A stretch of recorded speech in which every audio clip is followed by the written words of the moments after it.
Good morning बच्चों। कल हम लोगों ने साउंड स्टार्ट किया था, यानी ध्वनि स्टार्ट किया था। ध्वनि में हम लोगों ने पढ़ा था कि जो साउंड है वो एक वेव के रूप में आगे बढ़ती है, एक तरंग के रूप में वो आगे बढ़ती है। ठीक है, तो जब तो कोई तरंग बनती है तो अपनी वो साम्य अवस्था से, अपनी मध्यमान स्थिति से जितना अधिक से अधिक विस्थापित होती है, यानी हम आयाम की बात कर रहे हैं यहाँ पर। तो आयाम क्या होता है कि जब कोई तरंग संचरित होती है, ये एक तरंग बनी, ये अपनी साम्य अवस्था से यहाँ से इतना विस्थापित हुई या अपोजिट साइड में इतना विस्थापित हुई, जितना अधिक से अधिक विस्थापित हो सकती है वह उस तरंग का क्या कहलाता है? आयाम। आयाम को इंग्लिश में हम एम्पलीट्यूड बोलते हैं, एम्पलीट्यूड बोलते हैं, एम्पलीट्यूड बोलते हैं। तो कैसे, अगर मान लो तुम्हारे पास कोई दो कण है, कोई दो बॉडी है, दो कण है, वो क्या करे? अब जिसके पास जितनी एनर्जी होगी वो अधिक से अधिक उतना तो तय होगा ना। अगर मान लो कोई कण है, दो कण है हमारे पास, एक कण ये है और एक कण ये है, दोनों ने चलना आरंभ किया और झूम झूम के चल रहे हैं, तरंग बनाकर चल रहे हैं। एक ऐसे जा रहा है, फिर ऐसे जा रहा है, एक ऐसे जा रहा है, ऐसे जा रहा है। एक के पास कम एनर्जी है तो ऐसे ऐसे बना रहा है। तो इसका आयाम क्या है? कम है, और इसका आयाम ज़्यादा है। कहने का मतलब ये है कि जिसके पास जितनी ज़्यादा एनर्जी होगी वो उतना ज़्यादा विस्थापित होते हुए आगे बढ़ेगा। तो ये तरंग का आयाम की बात हो गई। एक, हम कैसे कहेंगे कि एक तरंग कंप्लीट हो गई? या तो ये देखो, यहाँ पर यहाँ से यहाँ तक की जो दूरी है ये एक तरंग कहलाएगी, या दो तरंगों के जैसे कि ये दो सुरंग है, दो सुरंगों के बीच की दूरी, ठीक है, ये क्या कहलाएगी? एक तरंग। या एक सुरंग और एक गर्त को मिलाकर हम क्या कह देते हैं? दो क्रमागत, एक सुरंग और एक गर्त, दो क्रमागत गर्त और सुरंगों की जो दूरी होती है वो एक तरंग कहलाती है। या इस तरह कह सकते हैं, दो क्रमागत सुरंगों की बीच की दूरी जो है वो क्या कहलाएगी? एक तरंग कहलाएगी। ठीक है, क्या कहलाएगी? दो क्रमागत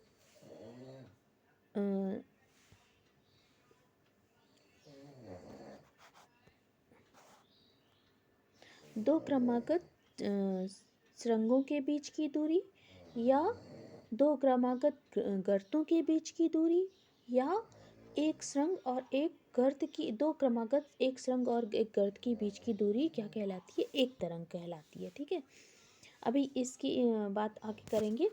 ये आवर्तकाल, अब हम चलते हैं आवर्तकाल, क्योंकि हमें आवर्तकाल समझाना था इसलिए मैंने इसको समझाया।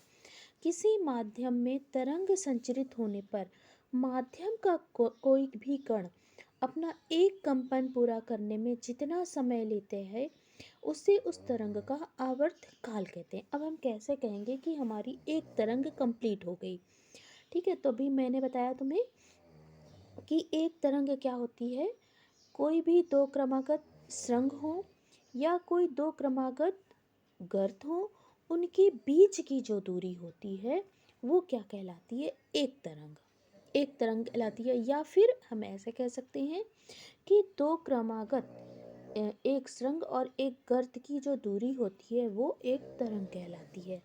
तो एक तरंग कंप्लीट होने में माध्यम के कोई भी कण का एक तरंग कंप्लीट होने में जो समय लगता है वह उस तरंग का आवर्तकाल कहलाता है, या उस कण का तरंग काल कहलाता है।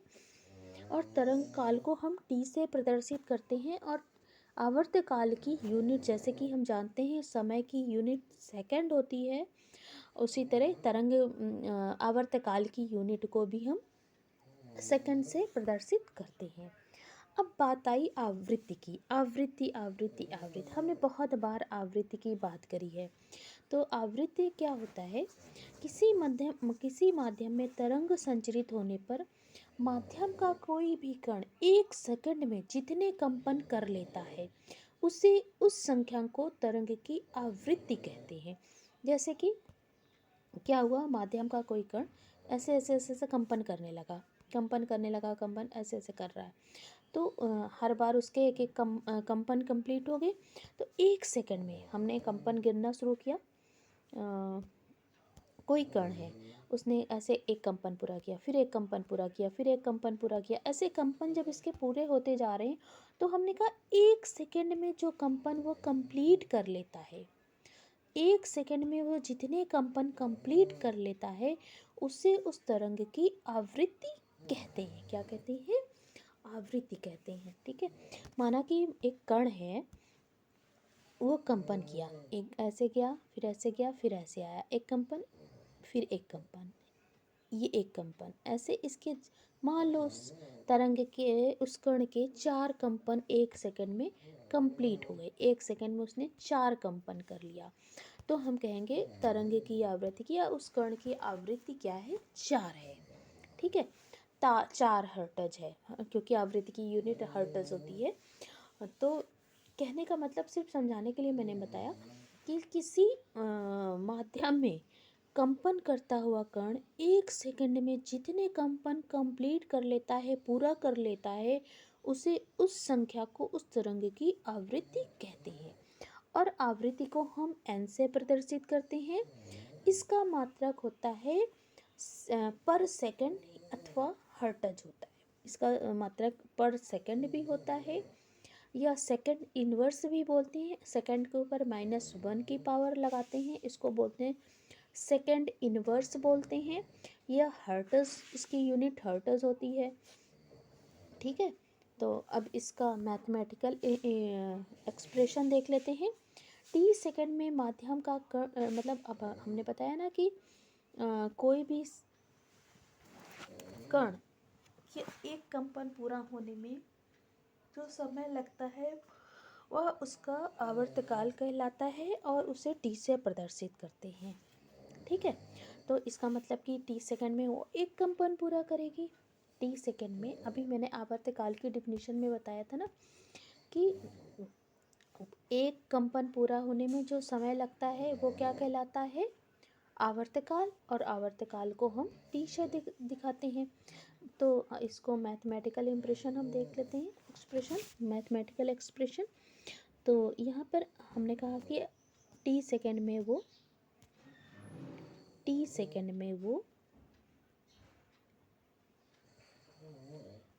एक कंपन पूरा करती है। कितनी? एक कंपन पूरा करती है। तो 1 सेकंड में कितना कंपन पूरा करेगी? 1/t करेगी, यूनिटरी मेथड से 1/t।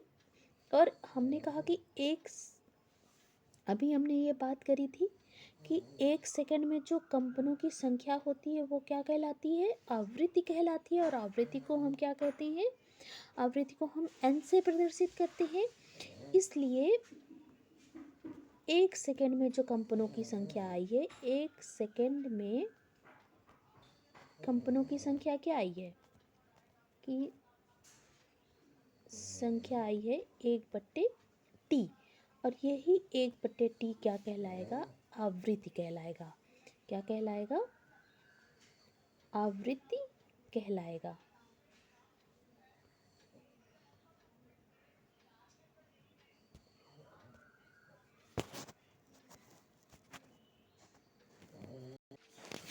एक सेकंड में कंपनों की संख्या क्या कहलाती है?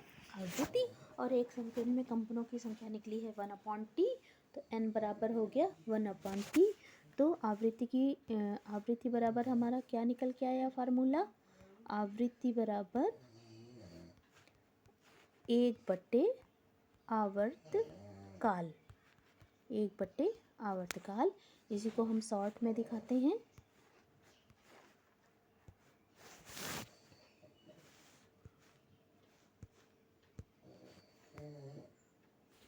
इसी को हम शॉर्ट में इस ऐसे दिखा देते हैं, एन इज इक्वल टू क्या दिखा देते हैं, N is equal to 1/t। ठीक है, अब हम नेक्स्ट डेफिनेशन पर चलते हैं।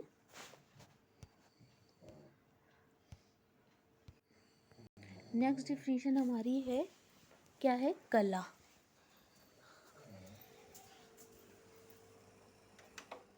नेक्स्ट डेफिनेशन है हमारी कला।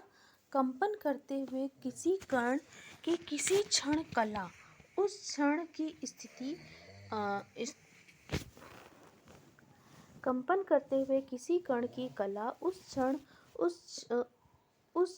कण की स्थिति अथवा गति की दिशा को प्रकट करती है। माध्यम में दो कण किसी क्षण साम्यावस्था से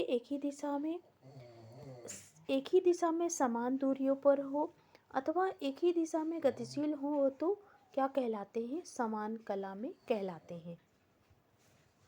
चित्र में कण ए और ई और आई एक ही कला में है, इसी प्रकार कण बी और एफ भी एक ही कला में है। ये जैसे आपका तरंग दैर्ध्य की हम बात कर रहे हैं, तरंग दैर्ध्य की बात कर रहे हैं। तरंग दैर्ध्य की डेफिनेशन क्या है, माध्यम के किसी भी कण के एक पूरे कंपन के समय तरंग जितनी अधिक से अधिक दूरी तय करती है वह उस तरंग की तरंग दैर्ध्य कहलाती है।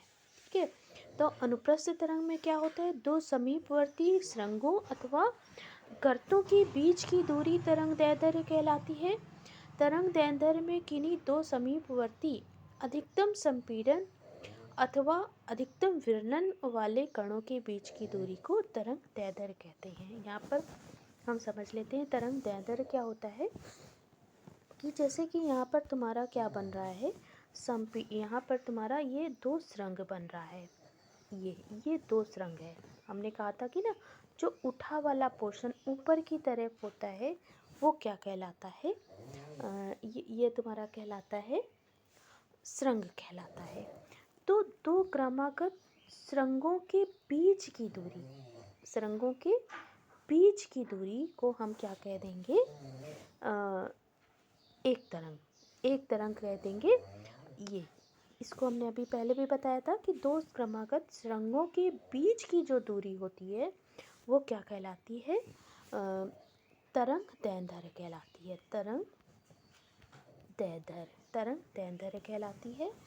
और यही दूरी तुम्हारी क्या कहलाएगी, तरंग दैर्ध्य, और इसे लैम्डा से प्रदर्शित करते हैं। या ये भी दूरी हो सकती है, ये वाली दूरी भी हो सकती है। तो एक सुरंग और एक गर्त के बीच की दूरी को भी हम क्या कह देते हैं, यहाँ से यहाँ तक की एक सुरंग और एक गर्त के बीच की दूरी को भी हम कभी कभी तरंग दैर्ध्य का नाम दे देते हैं। और ये तो अनुप्रस्थ तरंग की बात हुई। अनुदैर्ध्य तरंग में क्या होता है, अनुदैर्ध्य तरंग में इसका नाम कैसे देंगे, अनुदैर्ध्य तरंग में ये तुम्हारा सुरंग, ये रेयरर और ये डेंसर, और ये तुम्हारा फिर डेंसर, ये तुम्हारा डेंसर है, मतलब ये क्या है, इसको क्या बोलते थे, संपीड़न। दो संपीड़न, जैसे ये दो संपीड़न बने तो इन संपीड़नों के जो बीच की दूरी है वो तरंग दैर्ध्य कहलाएगी। या तो रेयरर के बीच की मध्यमान दूरी, बीच की जो दूरी है वो एक तरंग दैर्ध्य कहलाएगी। ठीक है, तो ये तरंग दैर्ध्य की बात होगी। और इसे लैम्डा अक्षर से प्रदर्शित करते हैं। लैम्डा ये तुम्हारा उल्टा वाई के आकार का बनता है, याद कर लेना। फिर आया तरंग वेग की बात। तरंग वेग, जैसे कि वेग की डिफिनीशन होती है कि एक सेकंड में जो दूरी तय होती है वो क्या कहलाता है, वेग। और यहाँ पे क्योंकि तरंग की बात हो रही है तो यहाँ पर तरंग, वही दूरी जो तरंग के द्वारा तय करी जाएगी वो तरंग वेग का नाम दे दिया जाएगा। कोई तरंग एक सेकंड में जितनी दूरी तय करती है उसे तरंग वेग कहते हैं। दूसरे शब्दों में तरंग के किसी बिंदु जैसे संपीड़न अथवा विरलन द्वारा इकाई समय में तय की गई दूरी तरंग वेग कहलाती है। इसे v से प्रदर्शित करते हैं। इसे किससे प्रदर्शित करते हैं? v से प्रदर्शित करते हैं। ठीक है, ये हमारी कुछ डिफिनीशंस हो गई तरंग से रिलेटेड। अब ये जो टर्म्स आए, आवृत्ति, वेग, तरंग, दैर्ध्य, इनमें आपस में क्या रिलेशन होता है, क्या संबंध होता है, इनको हम देख लेते हैं। आवृत्ति, वेग तथा तरंग दैर्ध्य में संबंध। ठीक है, अब हम किसी कण को लेकर उस ये सारे डिफिनीशन की बात करेंगे।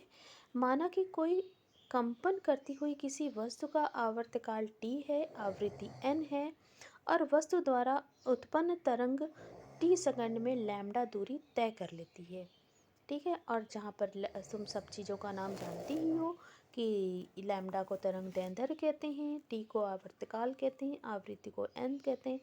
ये सारी चीज़ें आप जान गई हो। ठीक है, तो टी सेकंड में चली गई दूरी लैम्डा, यानी एक कंपन पूरा होने में जो समय लगता है उसे आवर्तकाल कहते हैं। जो दूरी तय करी जाती है उसे तरंग दैर्ध्य कहते हैं।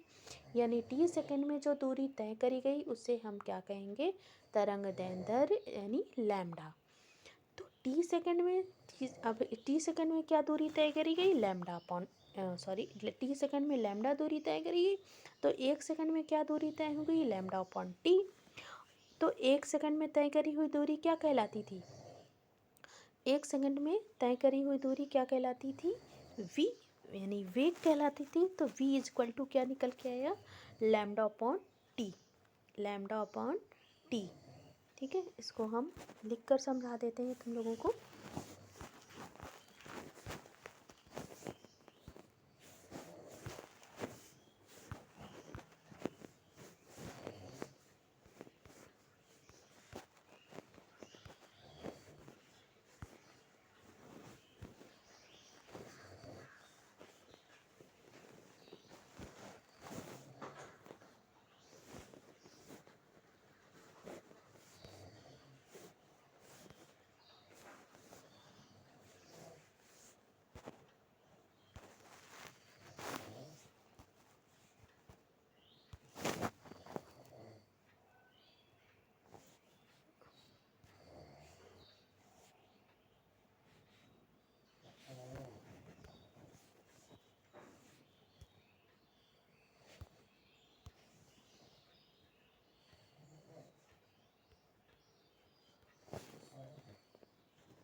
टी सेकंड में जो दूरी तय करी गई वो क्या कहलाती है? लैम्डा। यानी एक तरंग की जो दूरी होती है क्या होती है? लैम्डा होती है, तरंग दैर्ध्य होती है। और ये दूरी तय करने में जो समय लगता है उसे आवर्तकाल कहते हैं। आवर्तकाल मतलब टी से दिखाते हैं। तो एक सेकंड में तय की गई दूरी कितनी हो जाएगी? Lambda upon T, lambda upon T. और एक सेकंड में जो दूरी तय होती है, एक सेकंड में तय दूरी क्या कहलाती है? v, तरंग वेग क्या कहलाती है? v, यानी तरंग वेग। तो v इज इक्वल टू क्या निकल के आया?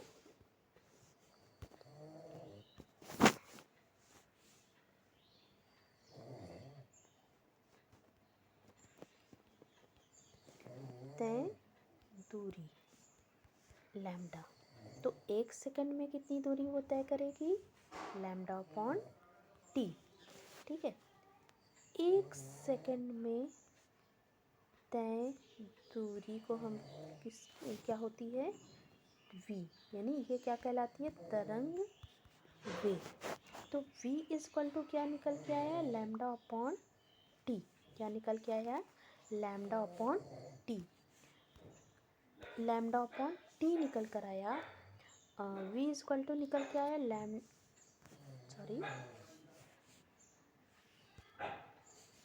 v इज इक्वल टू क्या निकल के आया? Lambda upon T. इसको हम ऐसे भी लिख सकते हैं, lambda into 1 upon T, lambda into 1 upon T. ठीक है, इसको ऐसे भी लिख सकते हैं। और 1/t, 1/t क्या निकल के आया था, अभी हमने इसके पहले आवृत्ति में पढ़ा था n। तो v इक्वल टू क्या निकल के आया, v इक्वल टू निकल कर आया v equal to n into lambda. ठीक है, तो ये हमारा मैथमेटिकल एक्सप्रेशन आवृत्ति तरंग वेग या तरंग दैर्ध्य को इस फार्मूले से हम कैलकुलेट कर सकते हैं। इससे रिलेटेड जो भी न्यूमेरिकल आएगा इस फार्मूले से हम कैलकुलेट कर लेंगे। ये तुम्हारा फार्मूला है। ओके, तो अब नेक्स्ट डे हम लोग क्या करेंगे, कुछ न्यूमेरिकल्स लगाएंगे।